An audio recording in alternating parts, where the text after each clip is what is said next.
you for being here today for video number 3 of the 5-day Amazon Ad Profit Challenge, sponsored by Amazon Ad School. I'm Brian Cohen, back for more. Today, we're not talking about creating ads anymore. Those 3 types that we've created, those are the ones we're going to focus on today.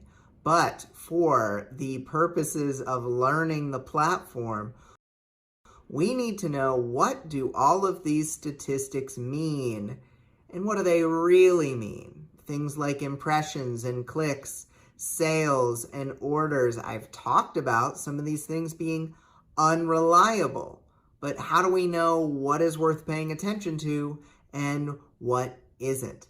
That is what we're going to be getting into today. We are also going to get a little more complex with our copywriting. And so I hope you can jump on in there today, getting ready to learn and grow. I am very excited for the content here in video number 3. Jump on into it right now. Thanks for being here for video number 3, understanding the Amazon ad dashboard and how to use your book's conflict for strong copywriting. So you really need to pat yourself on the back here. This is not easy, but I am seeing hundreds and hundreds of homework assignments completed. And that is awesome. Please give yourself the props you deserve. I am very proud of you. Now we are kind of ramping down the ad creation a little bit, and we're going back to the books. We are going to better understand our ads, how they work, and what the statistics mean. And that means there is a bit of math involved, but I think you are going to be able to pass with flying colors. So you might be seeing some action now. Those of you who started ads early this week may be seeing some impressions. You may be seeing some clicks, and some of you may have even seen an increase in royalties, which, hey, it's not going to be everyone. It might not even be the majority of you, but it is awesome, and it is something to be happy about and proud of. The majority of you might not have much of anything. Like I said, 70 to 80% of ads never really do anything. So it's okay if you're not quite there. Please just be happy if you are seeing anything more than 20 to 30% of your ads doing something. Be happy for the little things. Amazon is hesitant to spend your money when you bid low because it wants to get all of the high bids out of the way. But that's not what we're looking for. We're looking for profit. We're looking at sneaking in down and getting some nice results. So Amazon actually kind of hides some stats, which is pretty weird. For whatever reason, when you go into the platform the first time, it does not display some of the data, including clicks, impressions, and cost per click. So you have to go click on the Customize Columns button to see all of the stats that you want to see, and you pretty much want to see all of them. So double check also that you're looking at the right date range for this week or for a certain range of days, like when you started your new ads. So make sure that you're looking at the right data. In some cases, this is going to take, you thought you were at 0, but in reality, you had actual numbers. I've seen this happen many, many times, and you will have a joyous parade when you realize that you have actually gotten clicks. So whether or not you're seeing numbers, let's go figure out what these things mean, shall we? What is important and what's not? According to KDP Support, according to a real live person that I met at 20 Books Vegas, someone who works in the Amazon ad department, they even know that ACoS is a poor indicator of an ad's success or failure. Yes, the Amazon ad person knows that this is a problem. I personally had an ad with nearly 1,400% ACoS, which means, hey, you're losing $13 for every dollar you spend. And it helped me to earn over $14,000 in profit. So, hey, Don't look at ACoS. It's much better to look at stats like clicks and ad spend on the ad dashboard while you look at the KDP beta dashboard for things like sales, full KU reads, someone reading your book from cover to cover on Kindle Unlimited, and much more. Here's what you're going to learn today. Why the ad dashboard is difficult to interpret, which stats matter, which ones don't, the best line of ad copy you can write that can also double as the first sentence of your blurb. Here's what you're going to need: the internet browser, your Amazon ad dashboard, and about 30 minutes to watch the video, 20 to 40 minutes to complete the homework. What does it all mean? Look, here are a few important pieces of info to know on the ad dashboard.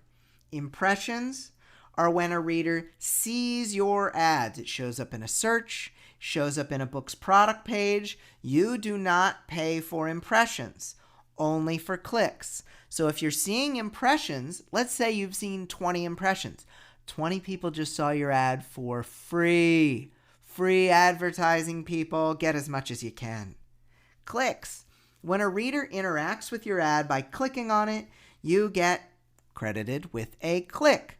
The clicks are what you pay for. When someone clicks on your book, goes through to your book's product page, to your sales page, that is a click. That bid controls what kind of money you pay for that click. This is why we're doing low bids, because we don't want to pay much for our clicks. Click-through rate. This is the amount of clicks you've received based on your number of impressions. This used to be the statistic, you guys. This used to be when ads first came out, everyone was like, well, obviously you need 1 click per 100 impressions or 1 click per 1,000 impressions, or you should just go and turn the ad off. That is not how it's done anymore. It's helpful to see click-through rate. It's helpful when you're scaling your ads. At the beginning stages, not that important. So the percentage of clicks you've received based on your number of impressions, if you had 1 click for 100 impressions, then your CTR would be 1%. Click-through rate is not the same thing as conversion rate, which we'll go into in video 5. So just keep that in mind. CTR does not stand for conversion rate. It stands for click-through rate. Cost per click. This is how much on average you've paid for a click in a particular campaign. If you see that your cost per click is 22 cents, it means on average they take all your clicks and all your ad spend and figure out how much did you pay per click. This is important because this is the easiest way to spot a mistake. If you think you bid 35 cents, but you're seeing 70 cents as your cost per click, go fix this right away because it means you accidentally bid higher than you thought. Ad spend is how much you've spent on your clicks for a particular campaign or for your overall numbers. This is one of the 2 stats I tend to rely on the most. Because certain things like sales and orders are not really helpful, you are going to look at the stats that are more relevant, like ad spend. Now, don't worry if these don't make sense quite yet. This is really going to come into focus in video number 5 and the How to Scale Your Amazon Ads webinar. You will really need to know your clicks.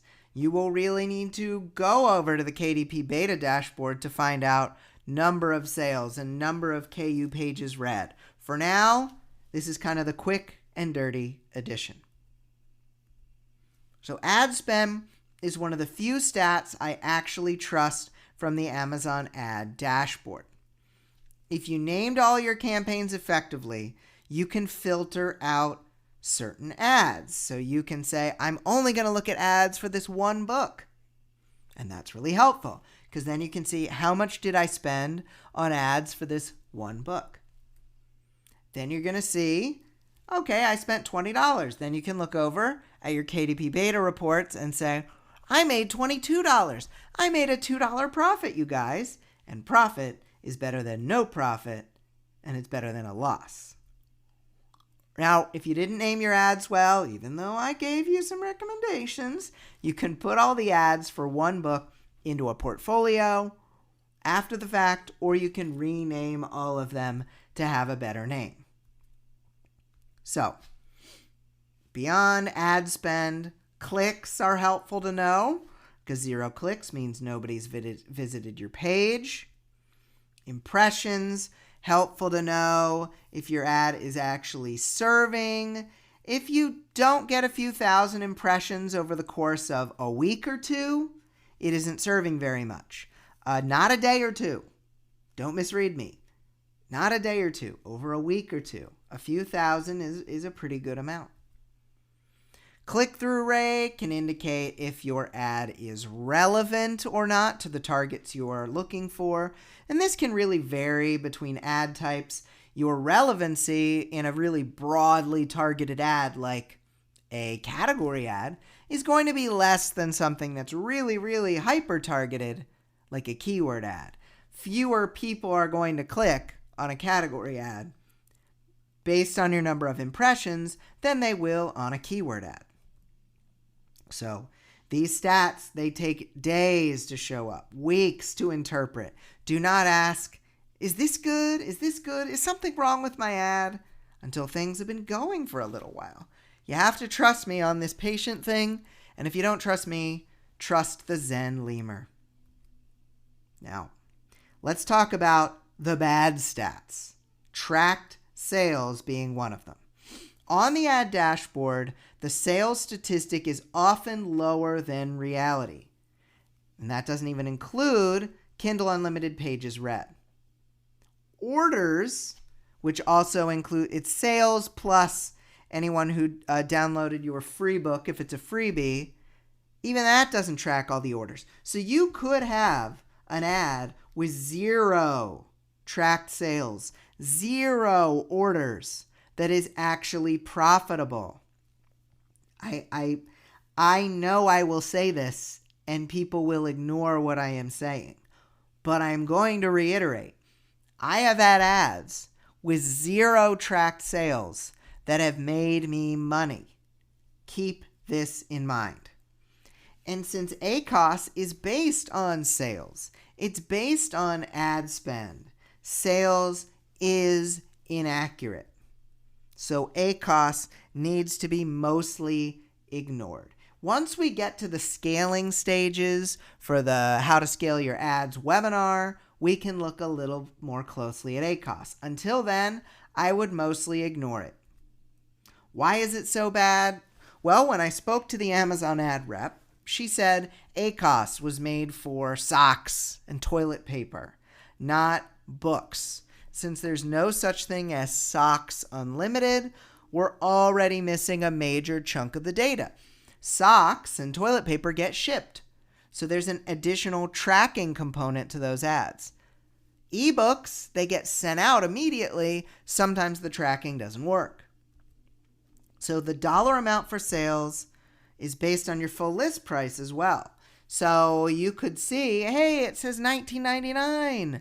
I'm doing great, but that could be one paperback sale.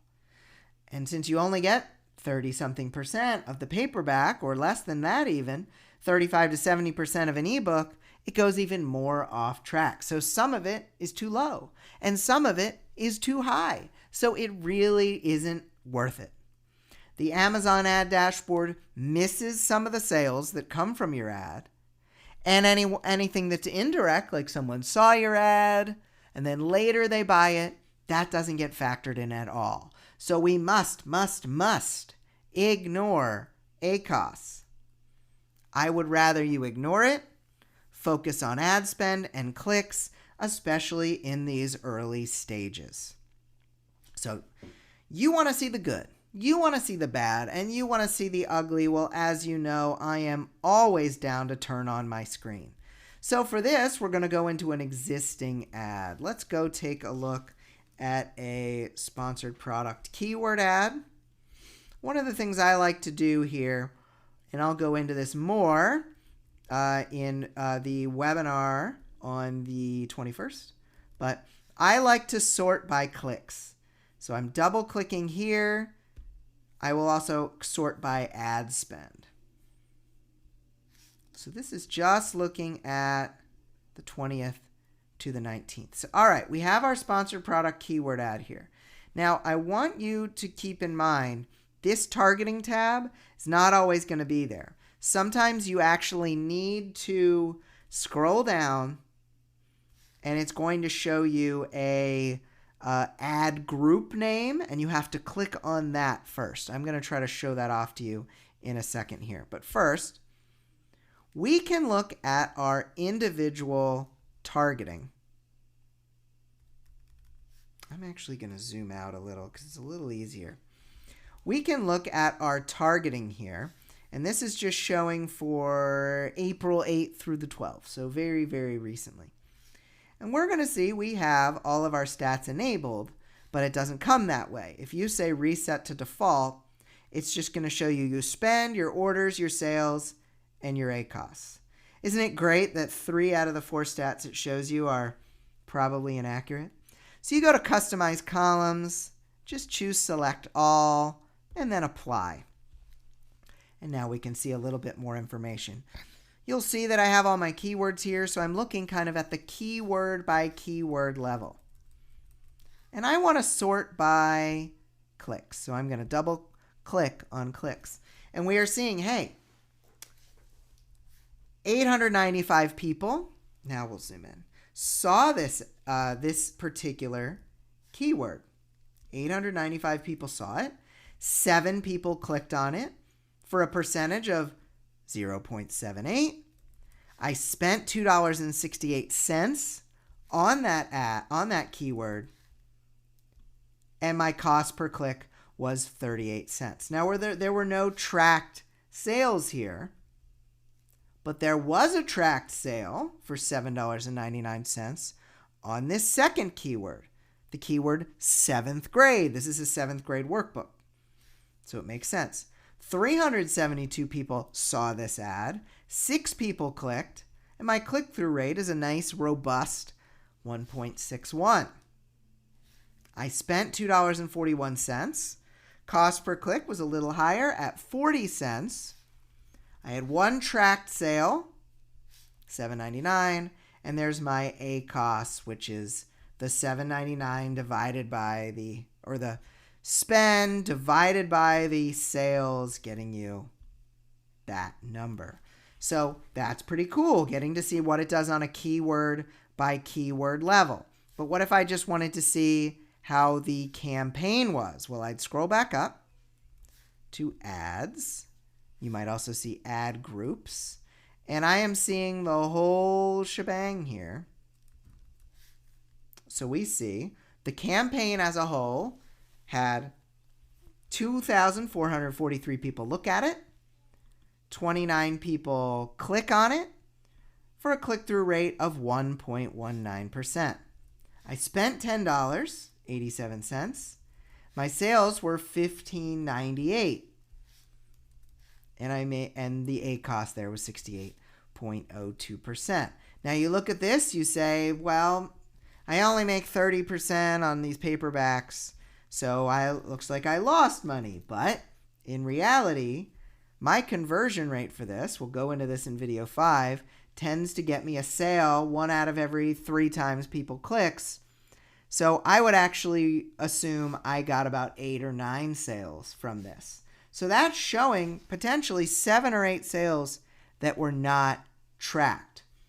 Unfortunately, that's not a science, and we don't know with 100% accuracy, but I have a lot of data that I tend to look at. I'm going to show you actually this graph up here because it's helpful. The stats they show off, not that helpful, but if I want to click on impressions and I want to click on clicks, I can kind of see what's the direction this ad is trending in. I actually had more impressions earlier in the week and it's gone down a little bit. So I might think, this ad might need a little tweaking going forward. So something to consider to enable impressions and clicks right at the top. Now, if I was going to go into a different kind of ad, just so I can show you one more thing here, we're in my category ad, click here. You are going to see this Add Groups tab, kind of a pain. In order to see any of your targeting, you have to click on that ad group name. Then you can go to targeting. Then you can see the other stuff. And we'll just get this looking pretty again with what we want to see. And then we can see these stats here. Now you'll see these are category ads. So we are seeing the click-through rate as less than that 1%, and that is totally normal. So I hope that gives you at least a bit of basis in figuring out the category level and the campaign level. Now, let's change gears here to talk about getting our readers hooked on our books. There's an old copywriting study that says 80% of readers stop reading after your first line. This is not good, but it is the truth. And especially in your ad or your book description, this is the case. So we have one line to convey high stakes. Oh man, what's going to happen? The type of genre this is: fantasy, sci-fi, thriller, nonfiction. Who our character is, and emotion all at the same time. This is a challenge, but hey, we are in the middle of a challenge, so we can take this on. Fortunately for you, I run a company that's written 2,500 descriptions, and I wrote the first 1,000, so I know a thing or two. I also trained all my little mini-me Brians running around. Every hook, every first line of a description needs to have the stakes of death, love, or enlightenment. All hooks need to be dramatic. All hooks need to be filled with tension. This is not time to downplay it, people. The stakes, when I say stakes, I mean what is at stake? What could happen to your characters if all goes down in a negative way? In most thrillers, fantasy, sci-fi, non-romance genres, the stakes are going to be whether or not the protagonist dies. These are the highest possible stakes. In most romance subgenres, the stakes are going to be whether or not the two protagonists will get together or fall in love. In romantic suspense, it's both. They might die before they fall in love. These are the highest possible stakes we can share.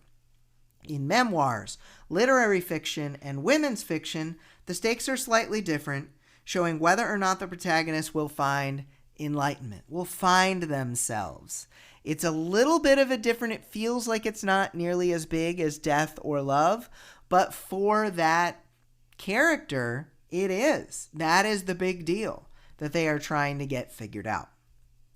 So how do we deal with conflict? Well, we convey those death, love, or enlightenment stakes through your book's conflict. A conflict is your character or characters want something, but a major obstacle is standing in his or her way. For example, Harry Potter just found out that magic exists, but the most powerful wizard in the world wants him dead. There are your high stakes there with the death. So you could add on a little mini cliffhanger at the end.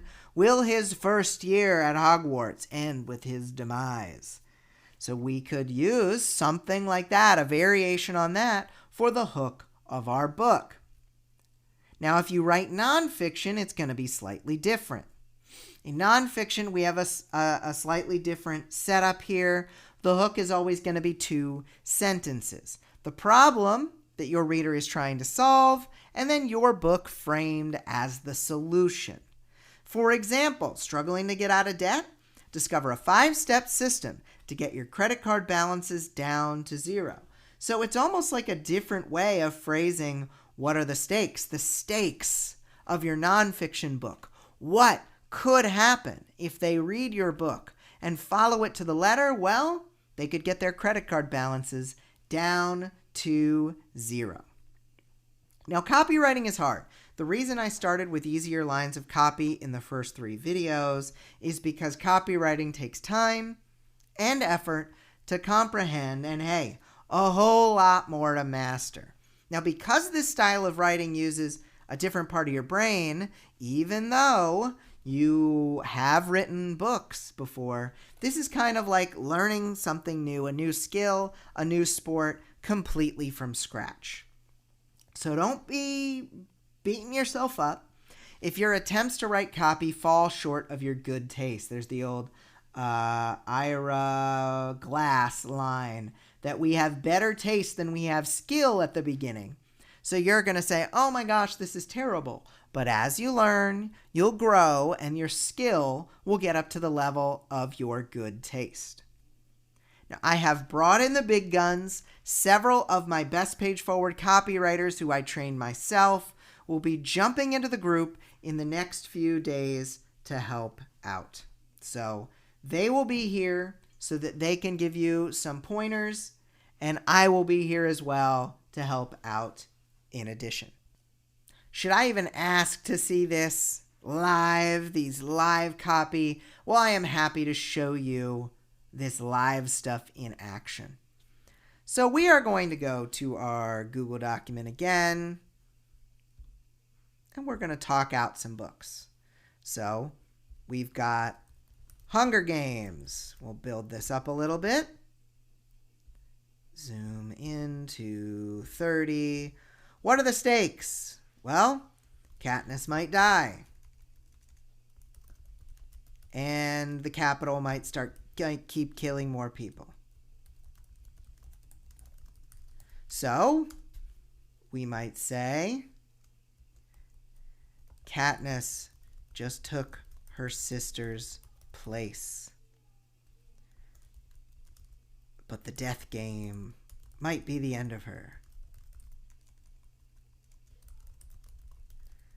Can she somehow make it out alive?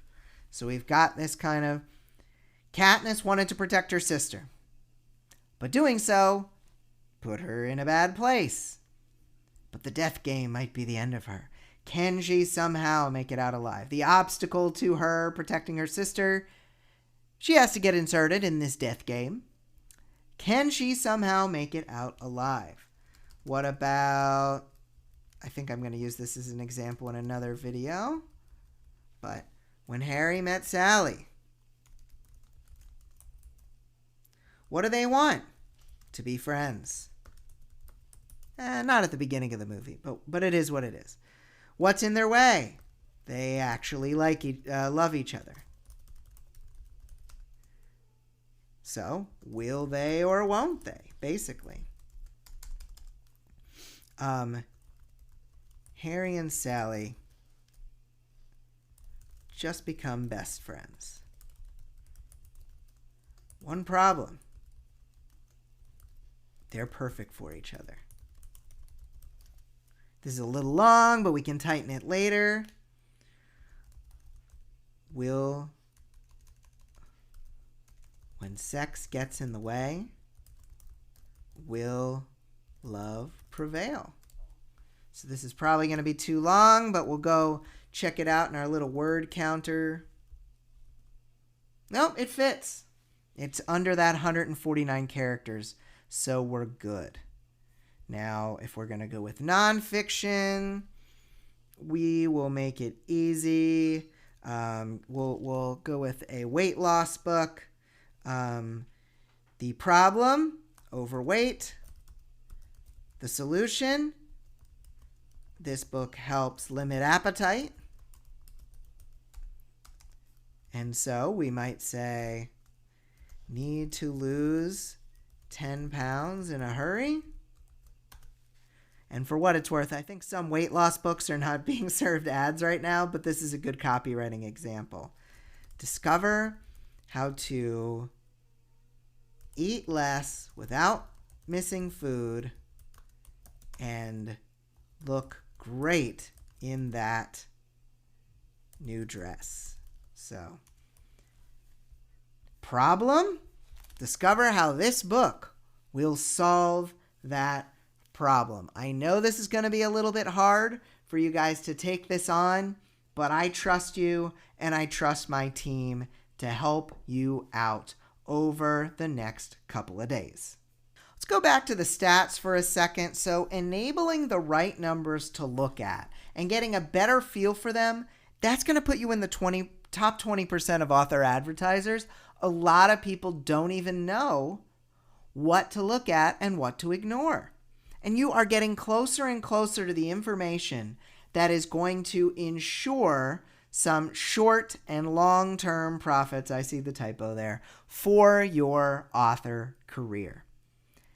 I know that life is crazy right now with the crisis, and I know that this challenge is a little nutso as well. But I want you to picture what your future process could look like. Because the formula is use what we've covered to create more and more ads. That's going to help you gather the data we covered today. Then, using information from video number 4, you are going to see which books profit with ads and which ones don't. Then, you run more ads on the ones that profit. Using the information that will be coming up in video 5, you edit and improve the sales pages of the ones that don't profit in order to turn them profitable. Then you rinse and repeat this process for the rest of your career. Keep creating more ads. See which books work. If a book doesn't work or all the books don't work, keep tweaking until you get your conversion rate up. Then run ads to those, rinse and repeat for the rest of your career. This could be your future with Amazon advertising.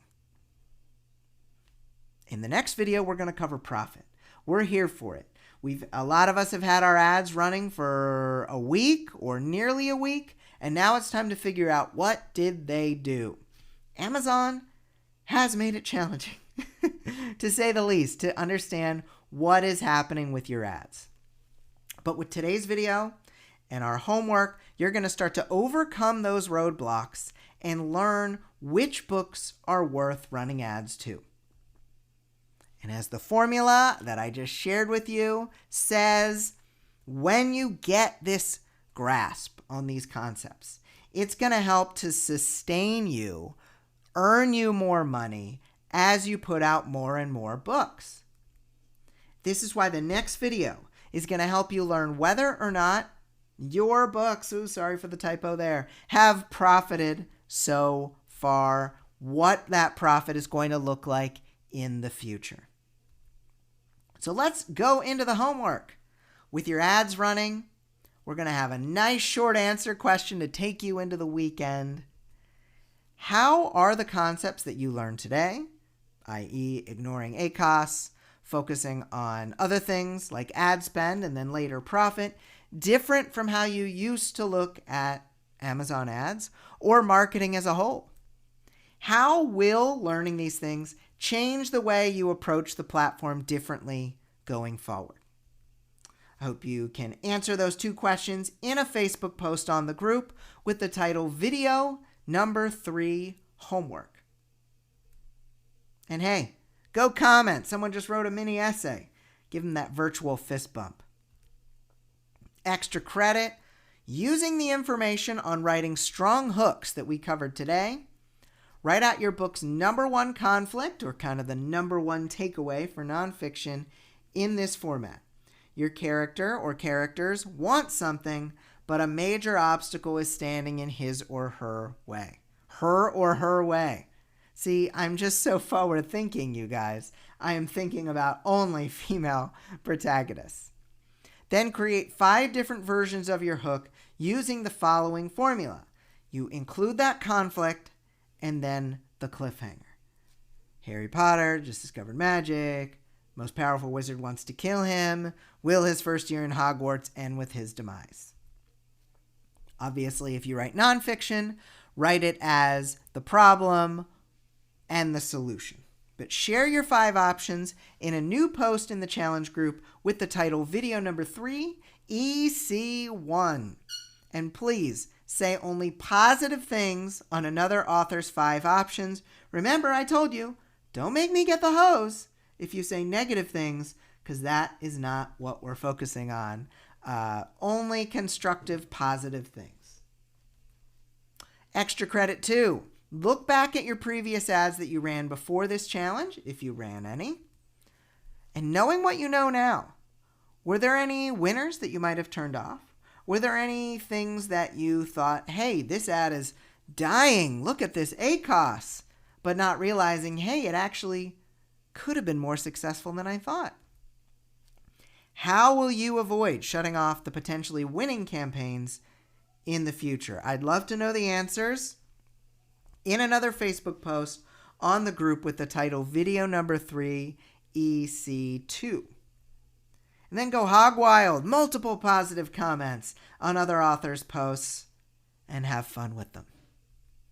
Now there's just 2 videos left, if you can believe it, in the 5-day Amazon Ad Profit Challenge. More than halfway over. And these posts will actually be up until Monday, April 27th. So you have some time to catch up. You have time to participate in the event. And at that time, I will be taking down the videos. I will be taking down the Q&A sessions for everyone but the students in my Amazon Ad School program. This is my premium program. But if you want to keep learning from me, if you'd like more time to complete the lessons and to continue to get support from me and my team, you can actually secure lifetime access to this challenge, all past challenges, and all future challenges instantly. You can also get multiple up-to-date lessons that go deeper into the research, the ad creation, the profit, the scaling, and much, much more. This is a part of my Amazon Ad School program. This course is for self-published authors, authors who plan to keep releasing books and writing in series or writing in nonfiction. This is for authors who need advertising explained in plain, non-confusing language. And it's for authors who want to increase their sales and their profits. If you fall in any of those categories, you may find a lot of benefit from taking Amazon Ad School.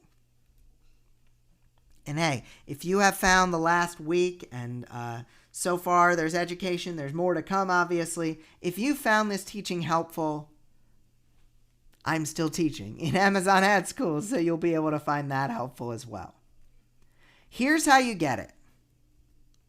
Some ad courses, they cost over $700.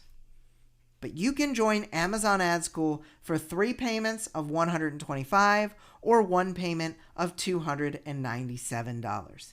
You can also add a Best Page Forward book description for an extra $25 a month. This is written by the members of my team that you'll be working with over the next couple of days. So there is also an option to get personal and group coaching from me, and you'll be able to see that on the following page, sellingforauthors.com/April 20. We have over 400 students in Amazon Ad School, and you can join them right away. There is a link in the post as well where you can sign up and get forever access to the challenge and all the other stuff I offer.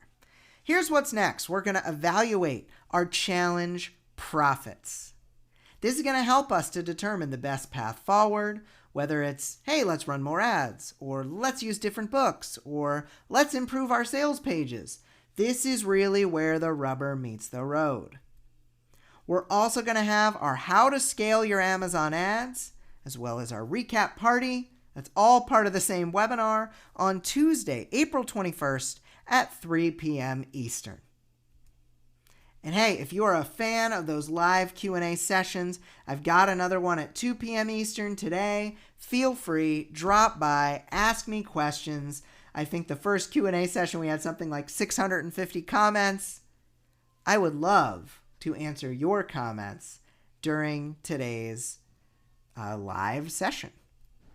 So I look forward to seeing you in the group. I look forward to seeing your homework, and I really, truly appreciate you being here for the challenge. Video number 4 is coming up soon. It is coming on Monday, so stay tuned, and it'll be posted in the group for you. Thank you for watching video number 3. I hope you found it helpful. As I just noted in the video, Amazon Ad School is now open with the special bonus offer that I always provide during these challenges. And you can get some really wonderful stuff. I'll go into that way more fully later on. But for now, go do that homework. Go get the work done. Have fun with it. I really appreciate you being here. And I will see you in the group. Video number 4 will be coming in just a couple of days. So take the weekend, get caught up, and I will see you in the group.